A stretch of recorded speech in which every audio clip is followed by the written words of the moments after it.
Hi everybody, it's Renee. I'm going to walk you through the Trips and Awards application process.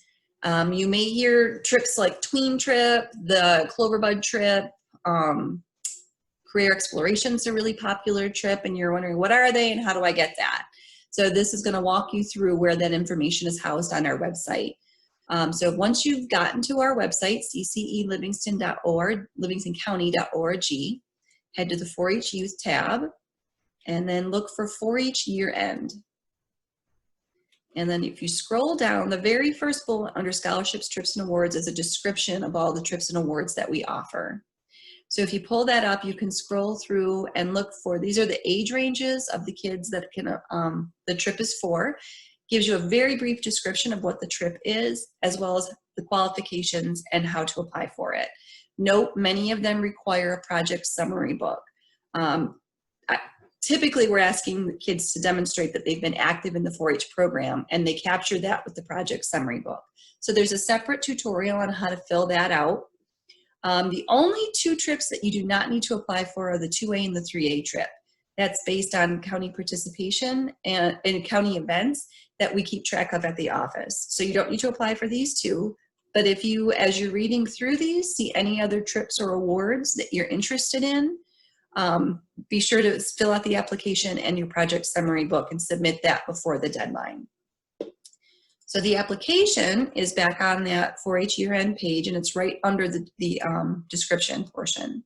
It's a pretty straightforward application. You're going to fill out your basic information here, list, rank in order which trips you're applying for. You can only win one trip per year, but we do ask you to rank just in case there's a limited number of participants that can attend a trip. If you don't win your first choice, we can perhaps send you on your second choice award. This box is for your project pins that you're applying for. Remember, project pins require 2 years of study in that project area, and you can't get the same pin 2 years in a row. If you're wondering what project pins are available, back on the website, the very next bullet is your project pin areas. So this is a pretty good list of a lot of project areas.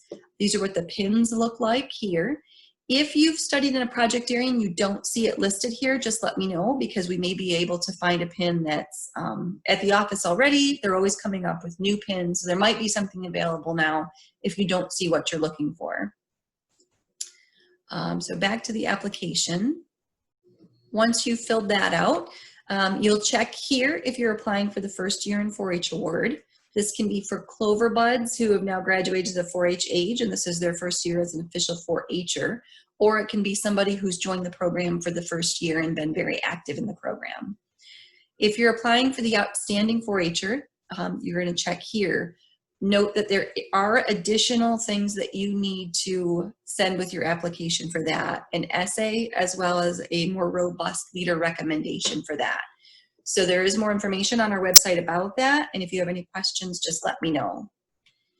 All of the applications for trips and awards, whatever you're applying for, does require a leader or a parent recommendation. So somebody who's familiar with the child's participation in the program. You can handwrite it right here or type it out. What we're looking for is some information that you can give us that supplements their project summary book. So the project summary book is going to list all of the things that they've done in 4-H this year.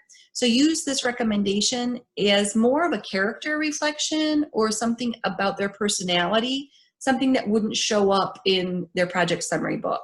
So you might talk about their perseverance, their problem solving, their enthusiasm for learning new things, their ability to bring new ideas to the table, to be very helpful in club meetings, things like that. So for the trip, it might be why they're interested in that trip.